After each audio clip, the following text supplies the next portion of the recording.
I'm here where endless meets the end. Do you see me? I'm hidden here again.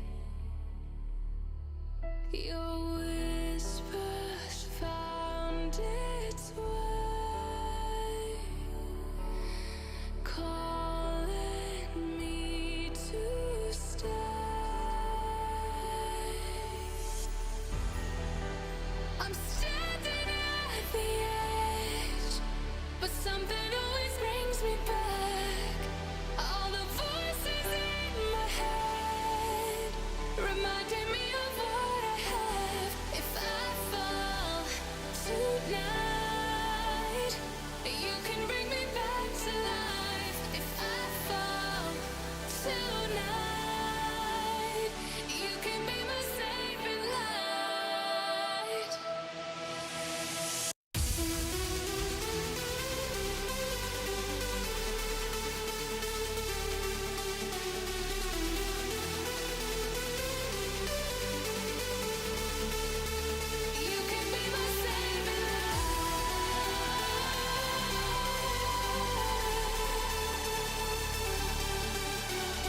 can be my saving light.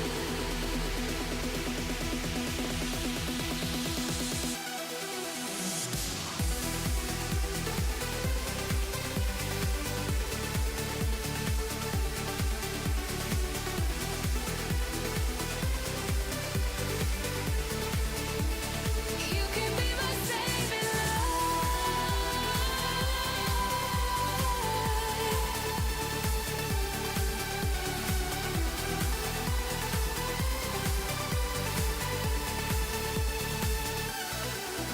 You're here like lightning in my veins.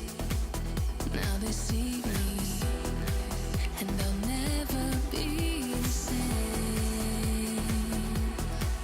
Your whispers found its way,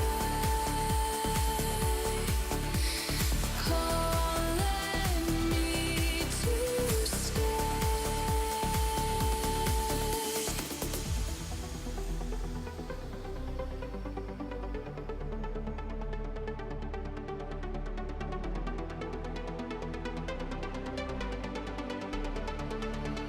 You can be my saving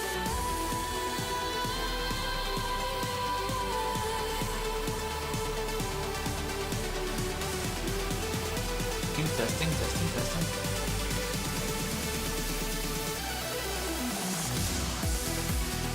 I'm standing at the edge, but something always brings me back.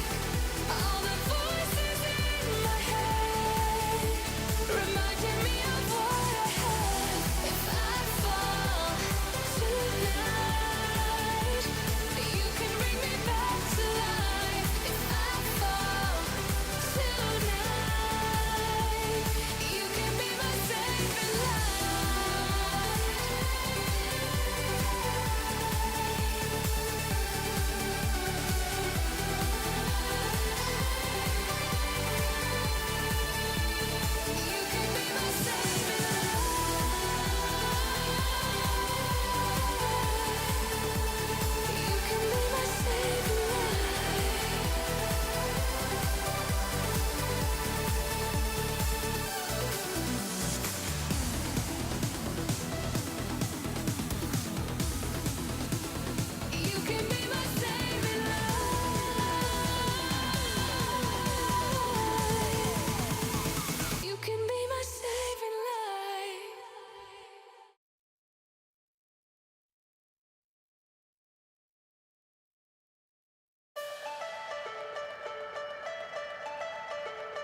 I could not find any command that matches.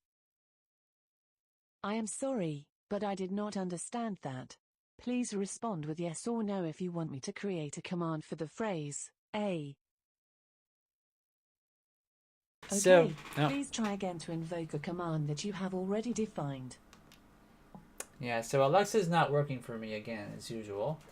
Let me... Invoke a good vibe command. Yeah, I don't know what she's talking about. Alright, so let me get rid of this screen here. Yeah, actually, I should probably mention that, so tonight's sponsor is Tetsu, who made our armature kits called Armor Benders, and he's a Japanese machinist, and his armatures are really good, so if you want to check him out and find more, go to stopmotionstore.com. And now, let's see. Okay. There we go. Put on our web camera, which is here. And is it working? It's working. Okay, cool. So, this is Mark, and so tonight's show we're going to be working on our film again. And you can see some of the progress we've made. We've got lots and lots of replacement heads that we've done. We're going to work some more on the mother character. We're going to try to get as much done on her as we can. She requires the most work because there's so many different parts required to do all the shots. So we got to do some bodies. We got to do a left and right pose for this body. And I might clean up this a little bit, these heads, with some mineral oil and a brush as well. So anyway, last week, if you guys recall, we had our 5-week challenges, and when we did that, I guess Greg had chosen a topic that we already had, which was Halloween, which we've had in the past. Like every year, I think pretty much people, when they pick a topic, you know, of course, the holidays are on their mind, so it's just a popular theme. And so I guess there's a lot of repetition, especially for people who constantly, you know, enter our challenges, like Zakira, you know, Claymore, and everybody. So we're trying to figure out, you know, should we change that system or not? Should we have a more randomized sort of topic configuration, or should we just, you know, keep it the way it is? Because sometimes the newer people that join our challenges, they don't know that we've done those topics already. So I don't know what you guys think, or maybe we should have like a list. Maybe I should like post all the topics on our challenge page or something, and that way people can sort of refer to it and see what we've done. So I'm kind of just open to suggestions on what you guys think, because I know, you know, my viewers are always trying to, you know, pop in, and when they have time, they enter the challenges, and I just want to make sure that, you know, as many people as I can will be happy with actually entering the challenges. So that's one thing. The other thing is I've been working with Jom's social team, which is, of course, if you guys know, our site is animateclay.com, and we have the ability to upload your puppet images and sets and behind the scenes stuff. So, and by the way, I'm just cleaning up in here a little bit. I had some like dust on our bottle here, which I need to grab for smoothing our clay.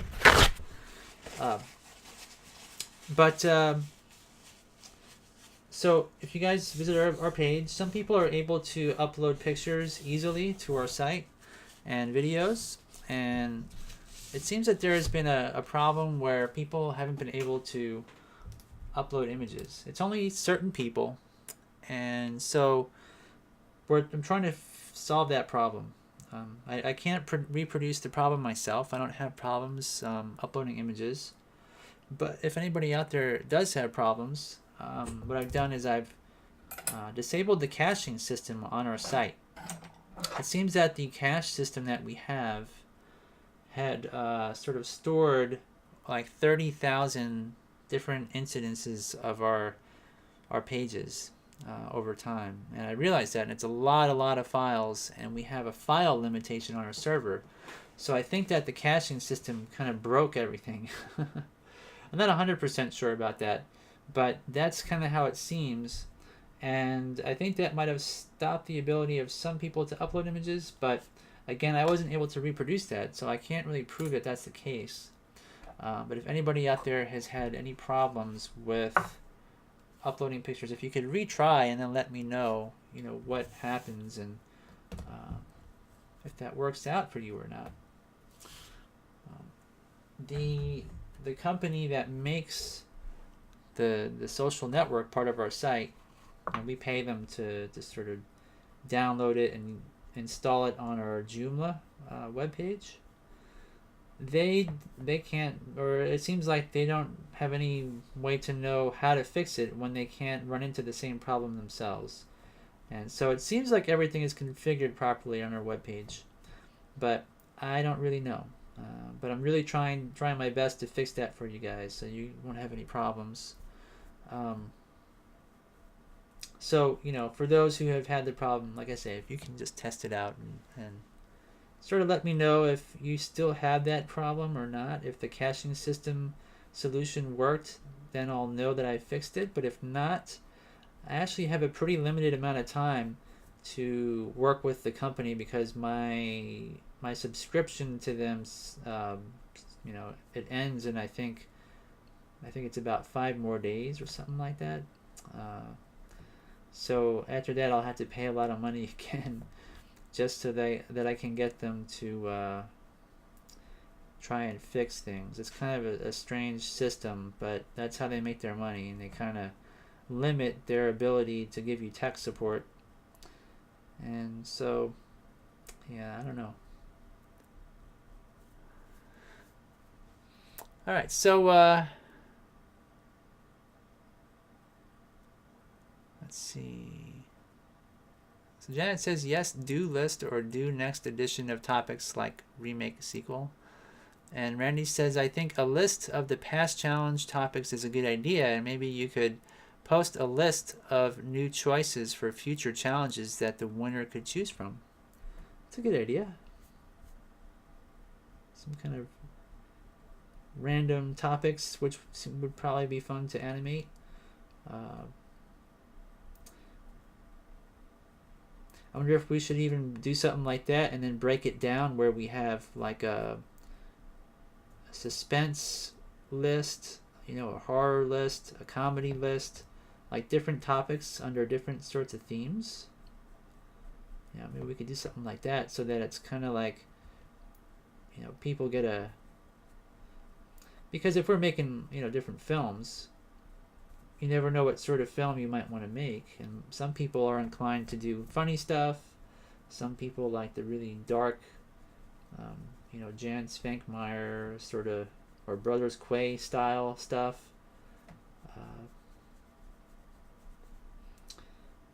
Let's see. I think smoothing this out was a good idea.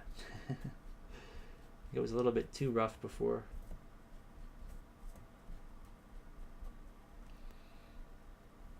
But yeah, I think we need to work that out with the challenges to make sure that at least everybody doesn't get bored, doing the same stuff. So I think maybe we should not include a Christmas topic or theme for December. November to December, because that would be, a little bit redundant, I guess.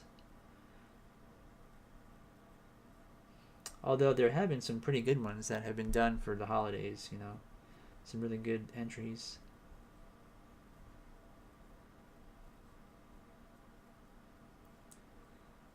Okay, so this is going to be pretty nice, I think.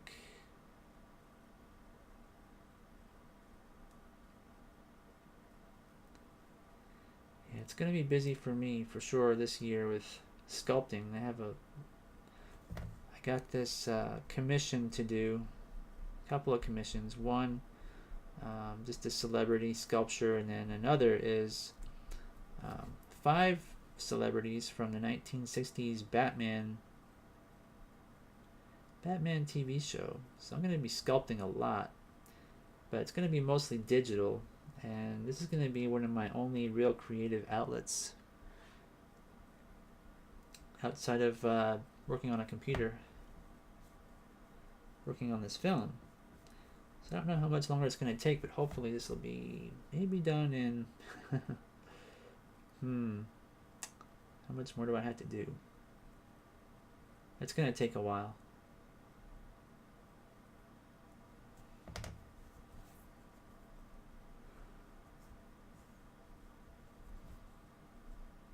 I can't even remember if I showed you guys the sets that I finished for this project.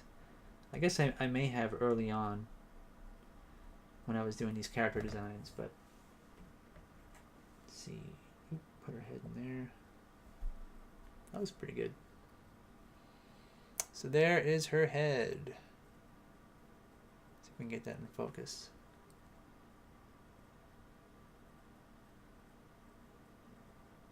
It's kind of in focus, but I smoothed up all that mess that was there before. Okay, so now that I've gotten that done, I'm going to take this body and I'm going to put it here. I'm going to drop this. That would be a big mess. Let me get a pencil.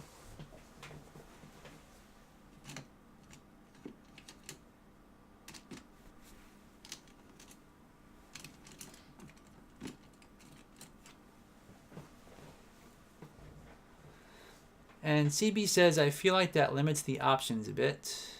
You think that's too limiting? So you think maybe one of the rules to the challenge will be like,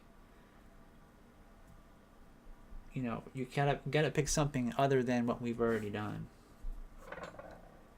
I think that's the important part.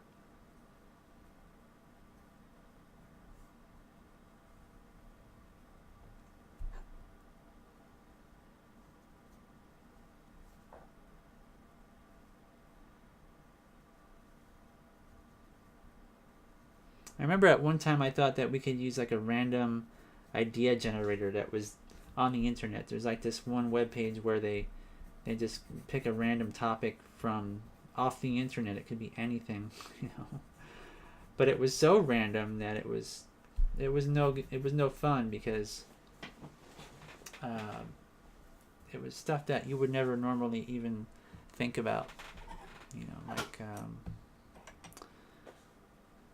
can't even remember anymore, but it was just kind of stupid.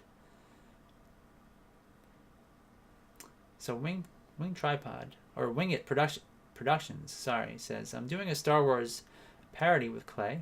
Cool. Parodies are fun.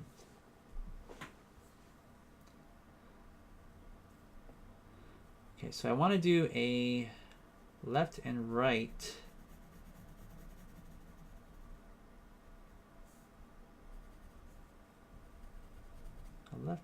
position for this body, and thinking the body will be narrower, and so this will be the head on top, so it's got to look nice. Let's see here.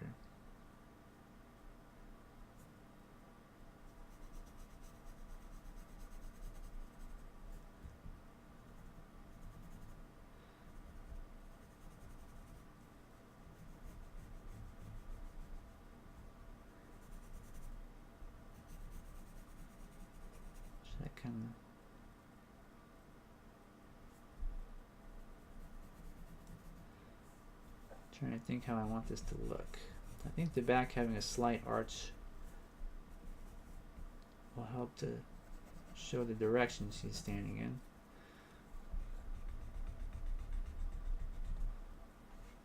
This pencil eraser is not very nice.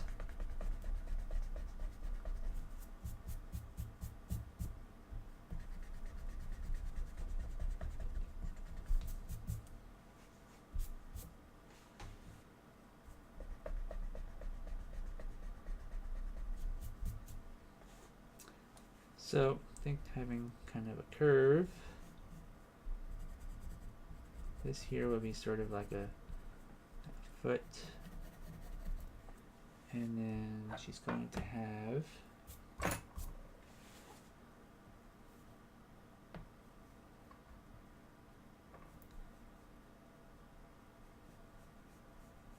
like this. Her apron.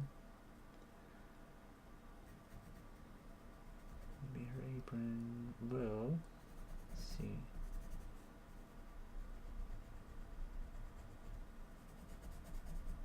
Like this.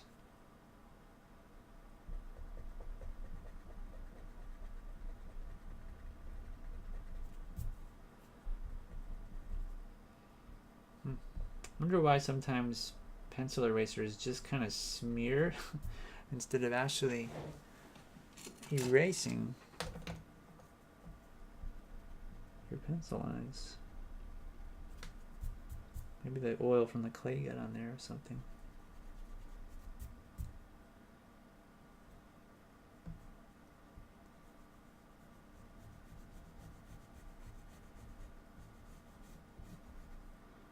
All right.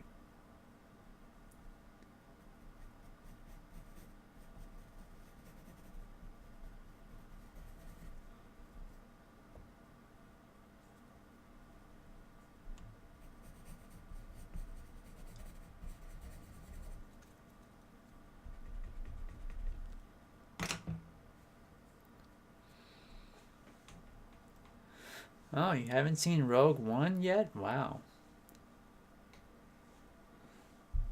You gotta see it. Gotta watch that movie. I mean, maybe. Are you more of a Star Trek fan than a Star Wars fan, Randy? Or.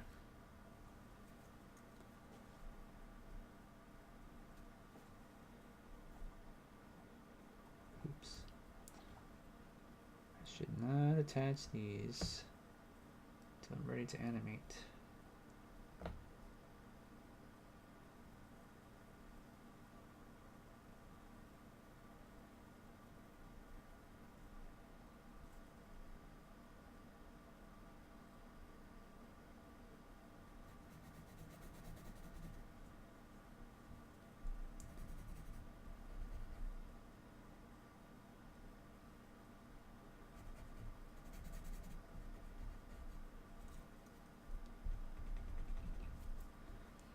Okay, I think that's pretty good. See if I've got any pens in here.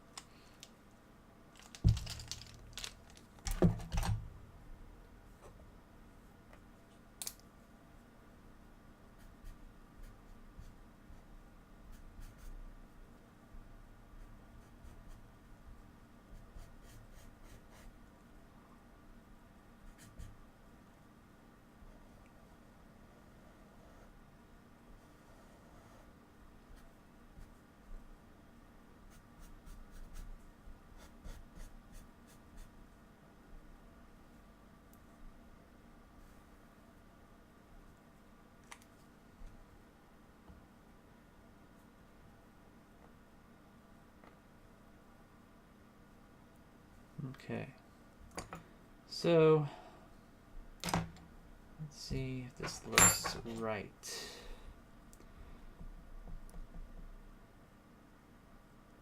Wondering if, oh, yeah, I think this, let me just extend that out to there, be better.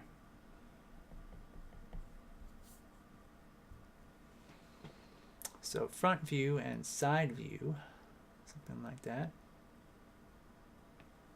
I think maybe even if I move that line further out here instead, better. And she also has buttons.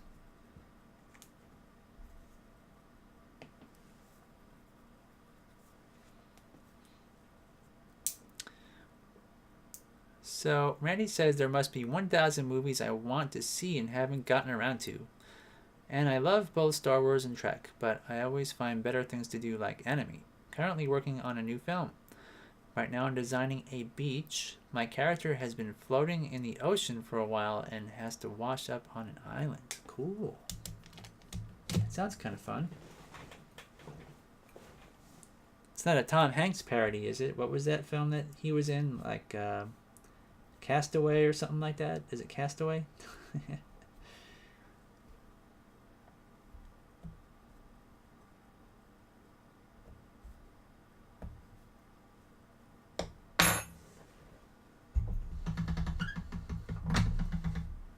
Okay, so I need to roll out some clay in my pasta machine off to the side, just for this particular shape. And I've already got some clay mixed up, of course, from previous episode. And I'm going to cut off a bigger piece, so I have plenty to work with. Rogue One is really good. It's that's one of the first films that I think I've seen since, Star Wars films since the prequels that I really liked. I didn't really care for Episode 7 so much. I mean, it was okay, but it was just too close to Episode, what is it, 5 or 4? 4, I think. Yeah, which is the first Star Wars they released. It was just like a clone of that, in so many ways. I mean, if I have my episode numbers correct anyway in my head, I'm trying to think. But I didn't really think it was that astoundingly good, And when I saw the last scene of let's see here, the last scene in Episode 7 where Luke just kind of gives like a look. He just kind of stares. Doesn't really do anything. I mean, I can understand why the director wanted to do that, but when I saw it, I'm just like, that's it. He just stares at the girl, stares at Daisy Ridley, and it's like, okay.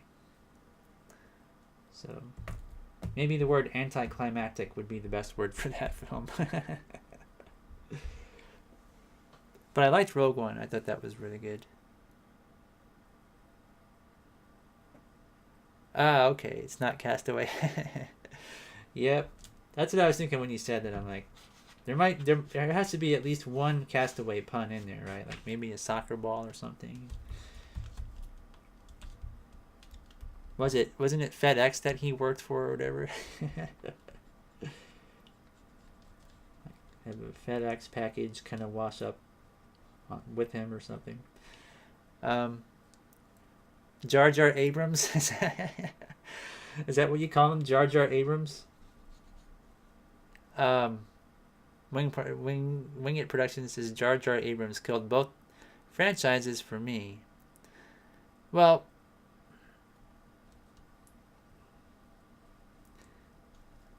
I kind of understand like what the philosophy is, like why they chose to do that, and it's not so much for, I mean, yeah, I don't know, maybe it is. I mean, they played it really safe with that film. I'm not really looking forward to the next one either. I think that it's going to be kind of, I'm pessimistic about it. Let's just put it that way. I'm pessimistic. But I think Rogue One really, they took a chance with that film. That director was more bold than, I would say, well, I think Irvin Kershner, who made Empire or directed Empire, I think he was really bold in what he decided to. Like he had a lot of input, his own personal input into that film.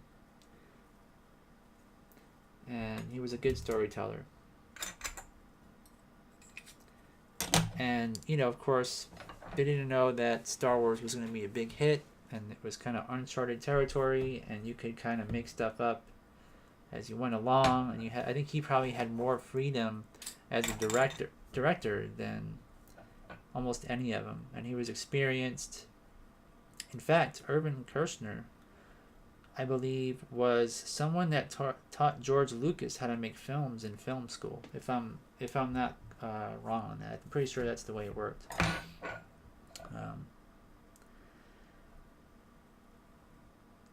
And a lot. I recently found out that Irvin Kershner was one of the people who gave Yoda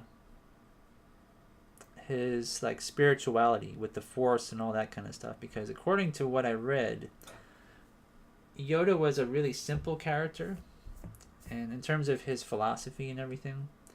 And at one point, they were trying to figure out how to make Yoda, and they decided that they might want to put a monkey in a suit with a mask and have that be Yoda, and then like animate the mouth later on him.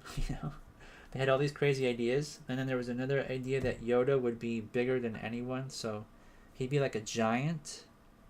So like something out of maybe the Never-Ending Story or something like that, where they had like those giant puppets back then in the 80s that they, giant animatronics. Like they had Alien, James Cameron's Aliens, with the Queen alien that was all puppeteered. Back then that was kind of the thing. Like they were always making these giant fantasy animatronics, which were really cool. So they wanted to do that, and then they settled with Yoda, and they found that he was a very shallow character, or Irvin Kershner thought he was a very shallow character, and his philosophy, he was a Buddhist. He died a few years ago, I think, not too long ago, and but he was a Buddhist, and so he put a lot of his own Buddhist ideology in with Yoda, which is why a lot of Buddhists recognize that Yoda was actually teaching Buddhism. And a lot of the scenes that were in there, one of the like iconic scenes that Yoda tells Luke to go into the cave, and Luke Skywalker goes into a cave in Dagobah, and he unleashes his lightsaber, and sees Darth Vader. And so what that was he wasn't actually there. Like Luke was just having a dream. And when Luke cuts off Darth Vader's head, what is inside but Luke's own head is inside the helmet of Darth Vader. And when I was a kid, I always thought it was like, oh, that's that's Luke's father, maybe, because you watch the whole film and so Darth Vader says, "I am your father." So does that mean that like they're genetically related? So that's why his head is in there, But what it actually is Luke is confronting his own dark inner demon that is the dark side, because the dark side is in everybody. That's the kind of belief, you have good and bad in you. And so Luke was not understanding that when he tells Yoda that he is not afraid, and Yoda says, "Ooh, you will be." So the philosophy with that is that Luke was just ignorant. He didn't realize that all those things that he thought he could sort of bury, fear and anger and all that, you can't really bury it. It's part of you, and you have to deal with it in your own way. You have to sort of suppress that. And the Force is the way to do that. But actually what they're talking about is Buddhism. So anyway, it's really, there's a lot of richness and whatnot in Empire Strikes Back, and that's why so many people like it, because there's a lot of depth to the story, and there's a lot of philosophy, and there's action, and there's romance. It's got everything in there. So that's it's was always one of my favorites. And then I saw Rogue One, and I thought, that's pretty darn close to Empire Strikes Back in terms of my personal liking for the film. I think it looks really good. Oh, look at this. I made that too tall, didn't I? Alright, so I gotta cut some of this off here. Make this the same here. So I'm gonna go like this.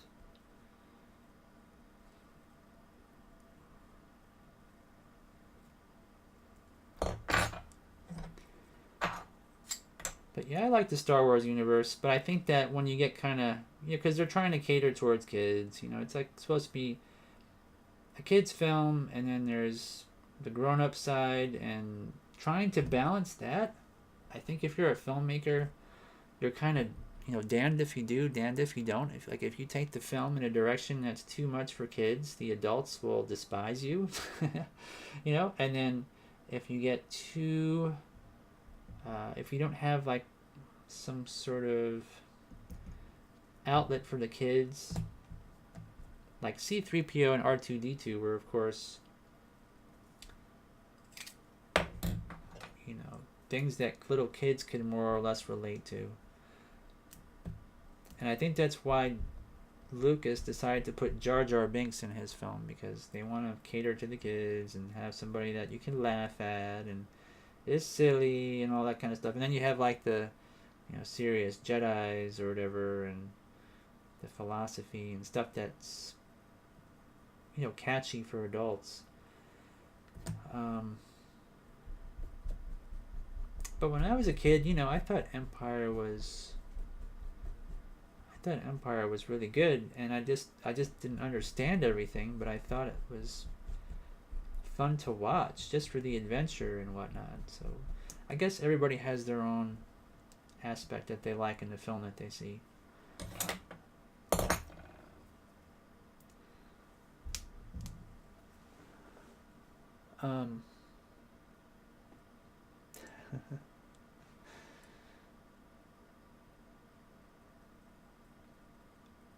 Yeah, Force Awakens is kind of, yeah.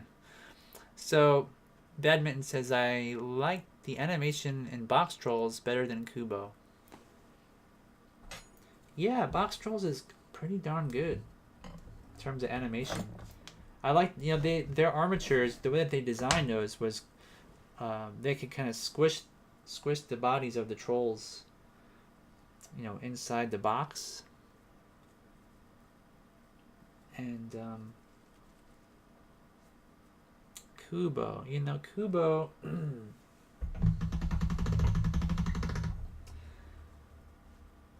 I can't really say I loved that film or anything. I thought that technically it was really good. I know that it didn't get really great ratings. Kind of flopped, actually, didn't it? It kind of flopped at the box office. I couldn't connect with that film. Like, when Kubo's mother is kind of she's sort of lost her mind, or it comes across that she's kind of crazy in the film, and you don't really understand all that stuff, and then later on they explain it, of course, through the other characters and whatnot, but it's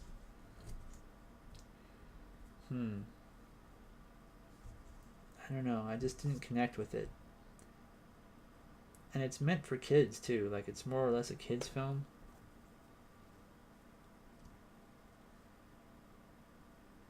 I don't know. It's not a film that I would really watch a lot. Like I watched it, I think, twice. Just twice, and I'm not really eager to watch it again. One of my friends on Facebook, we were chatting about how, and this is something that came up, I think, when Coraline came out, and that is that they're using computer-generated replacement faces. They're designing stuff in computers, which is really, I think it's really, really nice in some ways. Like, I know Justin Rash was saying that when he worked at Leica, he could just have them come up with a face on the fly. Like if he had an idea about what he wanted to do and what direction he wanted to take his characters, he could say to the department that was making the models, like, hey, I want to have a face that is stretched really far and has a perplexed look or something, like surprised look, and and I want the cheeks to kind of, go forward or something. Like I want the character to stop really fast and the cheeks kind of keep moving and snap back or something. He could say something like that, and it could make it for him and print it out and have those faces the next day for him, literally, which is kind of cool. So there's positives to having 3D printed technology, but some of the films look very similar to computer graphics, and my friend was saying to me, why do they, if they want it to look like stop motion, then make it look like stop motion, or don't try to make it so polished, I guess is what he was getting at. And we've come to this point where stop motion just really does look really polished, and you can't tell it apart as easily from computerized animation. So some people, like he was saying that if you didn't know it was stop motion, you would just think it's computers. So you kind of wonder, like, if it's that close to computers, do you want there to be more of a distinction then? Because you want a film to be unique, then go with a more handcrafted look, for example.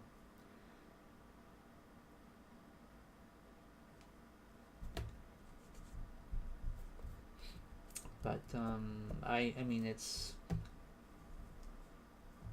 something that studios, of course, have to think about and ask if that's something they want to do. If they don't want to do, of course, there's a time saving element to that as well. Oh, hopefully you guys can see what I'm doing here. I just realized I didn't have that in camera view, but all right. So we got our right and left side here.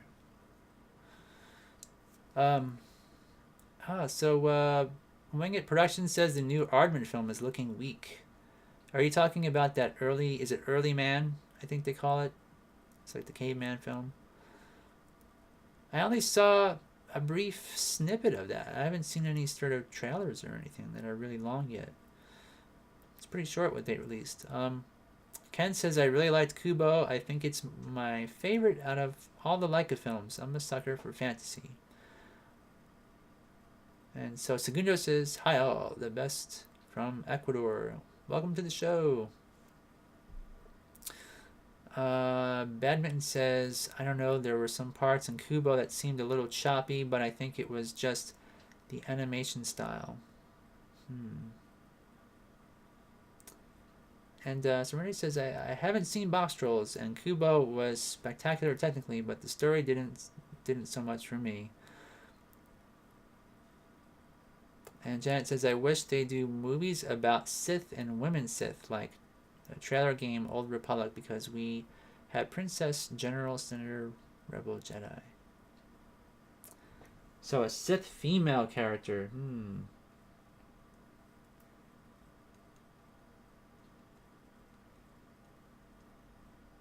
Well, Sith are kind of evil, so you kind of wonder if they would include women. But there were Jedi females. So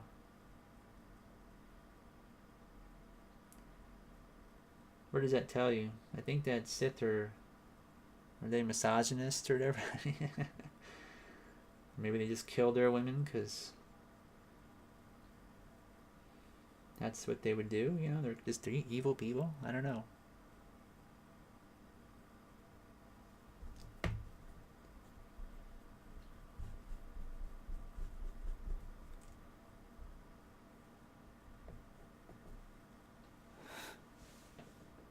Hey, Animatast.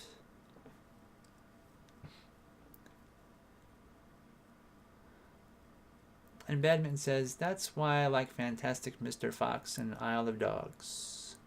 Like using cotton for explosions. Yep, it's kind of old school, right? And it's not as polished, and you can tell it's stop motion. And that's the thing, it's distinct. And I don't know if do you think audiences connect with it? I mean, I think with most of the computer CGI that people's taste is being evolving, I guess you could say. It's kind of like what do people like to watch now? Like, is it computerized stuff or whatnot? We went out the other day to what's it called? Orange Leaf. That's what it's called. Orange Leaf. I couldn't think of it. It's a place that you can go and they sell like ice cream. You go there and you get a cup. You fill the cup up with ice cream as much as you want, and you pay like $3 or something like that. It's really cheap. And but they had like a TV with some sort of a Disney channel, one of the Disney channels, and they were showing some sort of Little Mermaid TV show that they've got, and it's CG. And as we're watching it, it just looked so rigid, so rigid to me. It seemed so cold, and I thought, wow, the old hand-drawn animation had a kind of, and don't get me wrong, like they would like do a lot of animation in America and then send it overseas, and you had, some of the animation back then became subpar, like The Simpsons, and they would just want to try and save money, and they would hire people at slave wages to do animation, which is kind of wrong. But even still, the hand-drawn stuff just had a life that you could sort of feel as you watched it. It wasn't so... it's like you knew people's hands made all the cells and painted the cells and drew them and everything. This gives you a different feel. I don't really understand why it's like that in my mind. Like, what it is about that. Ray Harryhausen and all those guys would say that's the magic of stop motion, and they have like different terms about it, but it's just like a humanity behind that sort of thing that you feel, which I think people pick up on. And it's not to put down computer artists and stuff, they're just different tools, but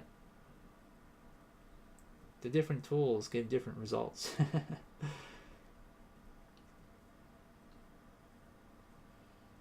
Maybe it's just nostalgia, maybe that's the part about it why I like the old art, but I don't know if it's even that.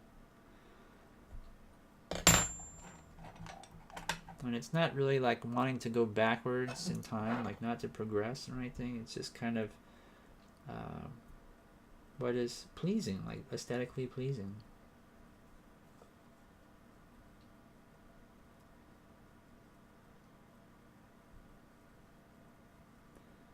Okay, so I'm going to put these lines here. This is the seam line.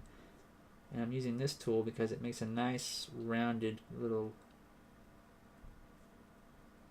line like that.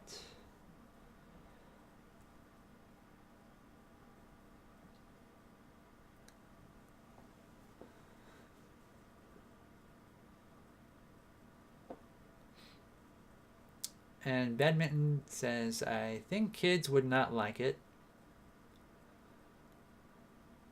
And Enemitas says, I'm actually working in something related to the balance. And Badminton says, I think it appeals more to people who look for the depth of the movie. Yeah. So yeah, you want people to subscribe to your channel, Animatost.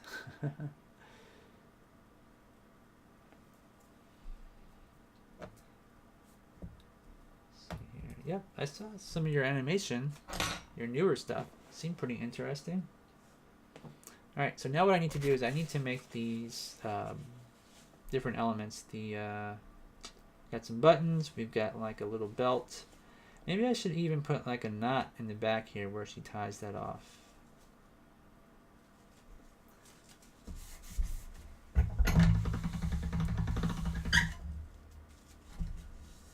Cleaning off my pasta roller. I use paper tissues, and you can see I'm getting some purple clay off there.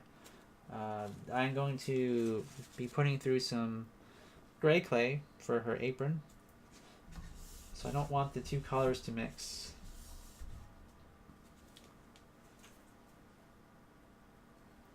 I think this is the same color. This is also for the teeth.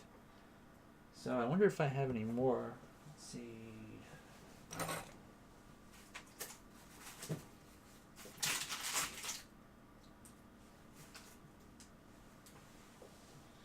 Which color is this? Hair on there. It's kind of a close color, but it's not the same. Well, I'm going to use the teeth color. I can always make more. I should probably use ivory for teeth anyway. I'm not really sure why I'm not using ivory.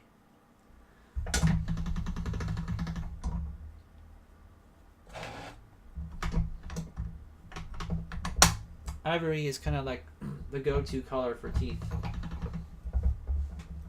At least for me, and I think a lot of other animators like ivory for the teeth because it's not really white and it's not really, well, you can see I got some purple on here by accident.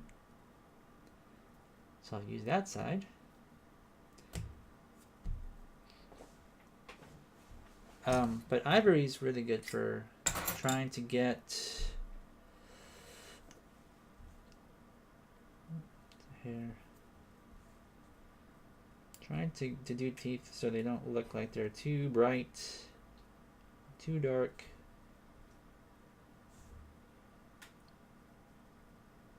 Or too perfectly clean, because nobody's teeth are really perfectly white unless you go to a dentist and have like some kind of special laser treatment or whatever else people get these days. Maybe bleach or something. Put bleach in your mouth. Make your teeth white.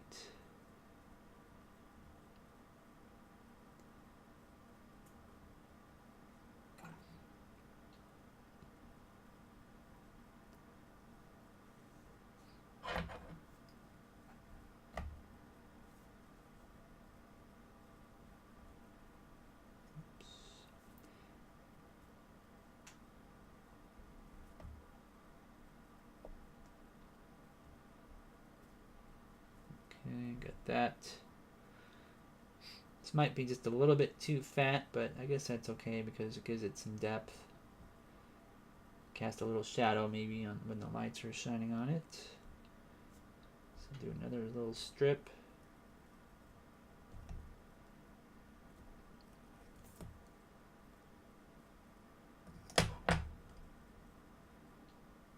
Stretch it out a bit, make sure it's a uniform width and not too fat as well.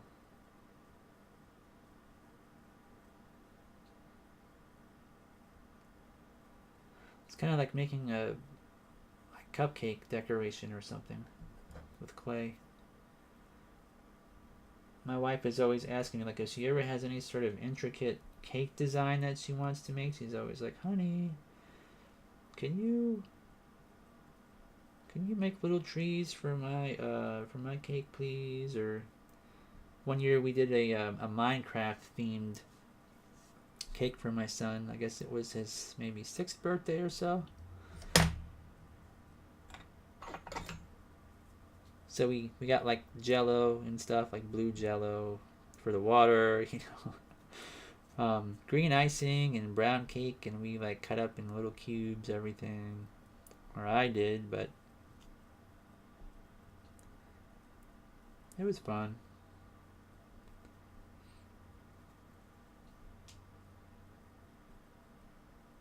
Did you guys ever see that? They have like a TV show that they used to make cakes. It's like a cake making show in a bakery where they make all these crazy designs, and they take like fondant, I guess it's called. It's like that. It's like clay. It's actually like clay, but it's made from water and maybe oil and sugar, white powdered sugar, and something else like glycerin. I think it's glycerin. But this one TV show that I watched, they had this place, this bakery, in a really small space. And they would make gigantic cakes and then try to bring them outside and put them in like a car or a truck and then drive them to wherever they had to go.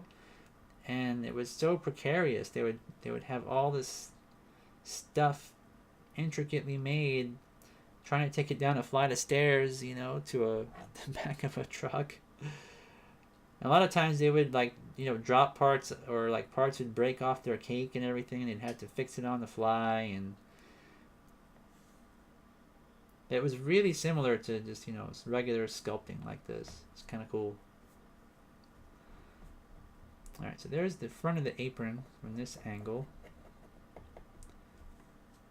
It's not too bad, I guess. Add a little bit of some folds.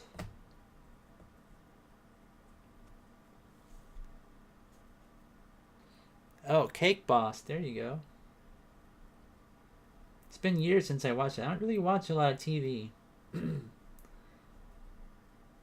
Believe it or not, I think the most TV that I watch is when we go, like if we have to go to a hotel somewhere, if we're going someplace like, one time we went to Kansas City just to visit and take a vacation.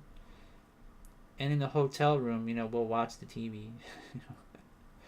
So it's like we go on vacation to watch TV, right? But I mean, like late at night, of course. But that's when we do most of our TV watching. My wife likes to watch TV, but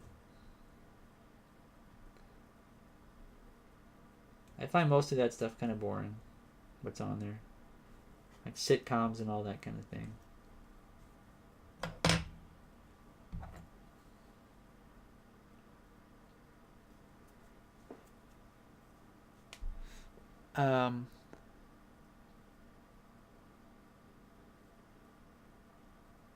Oh, yeah, yep, that's right, Janet. Star Wars is a popular thing. Like, a lot of little kids love to dress up in costumes.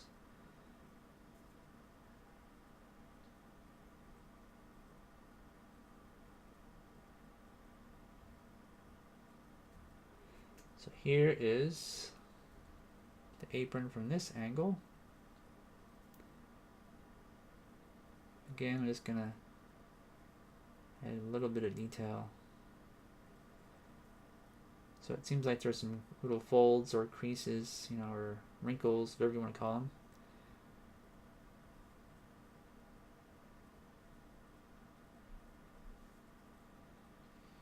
Okay. I don't want these to be exactly the same either. Like I think I mentioned the last time that right and left side I want to be different because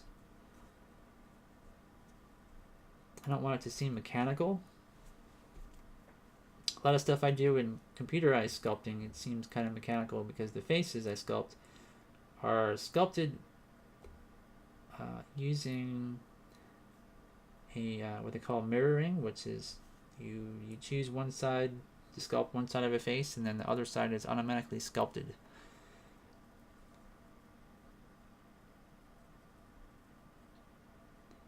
And that's both good and bad. Oops, there's a hair in there. Get out of there, hair. Okay.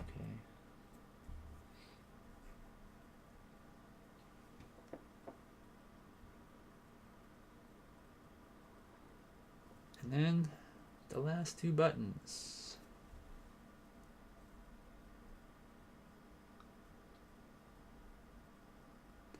So I may end up with this right and left side.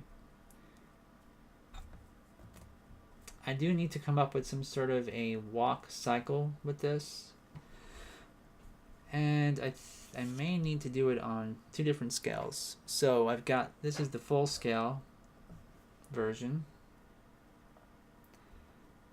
So this one's going to be like this, and then this one will be here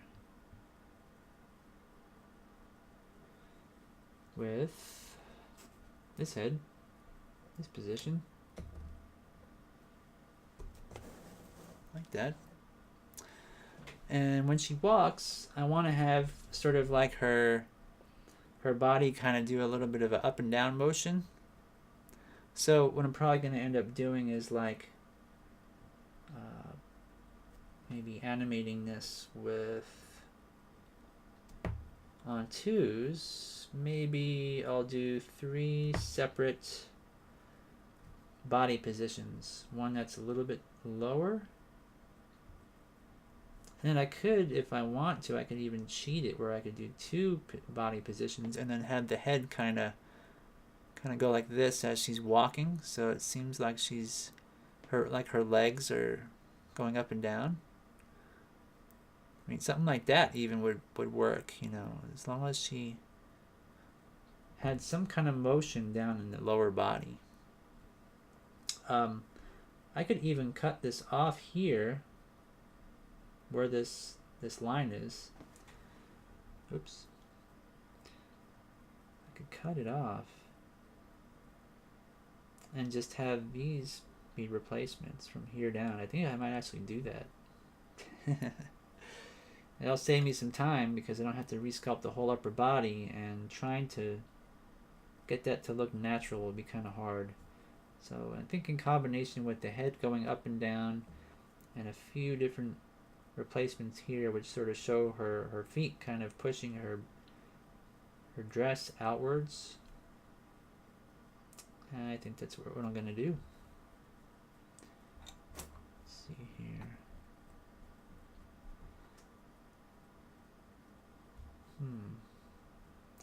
So now this one here, I'm going to put like a little knot in the back of each of these.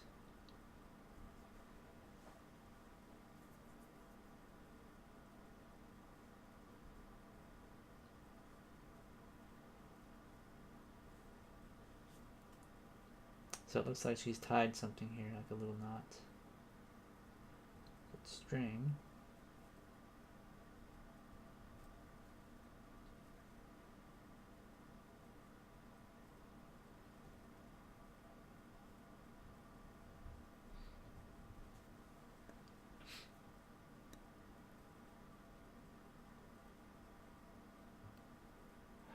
Oh yeah, that's right. Battlefront 2 is coming out.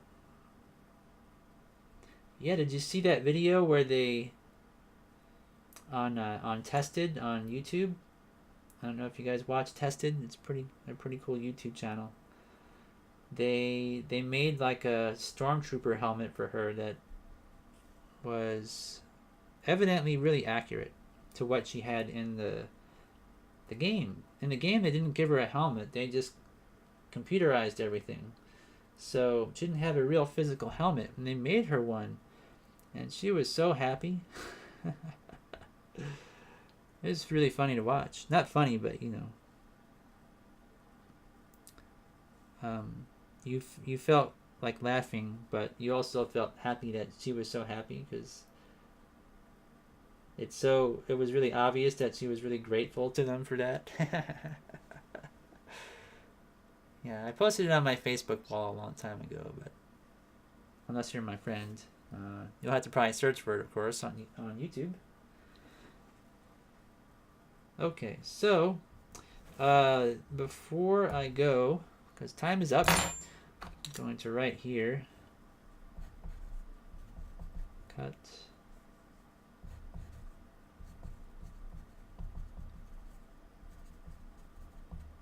and replacements. So yeah, that way I remember next week what I'm going to do is I'm going to cut this off and make replacements out of these lower halves.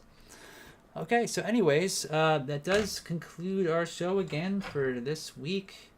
We'll be here, of course, next week, same time, same place. And you know, we'll make some more progress, and then hopefully we'll get to animating here within maybe a few more weeks. I'm hoping, but time will tell. All right, see you guys all next time. Thanks for stopping by.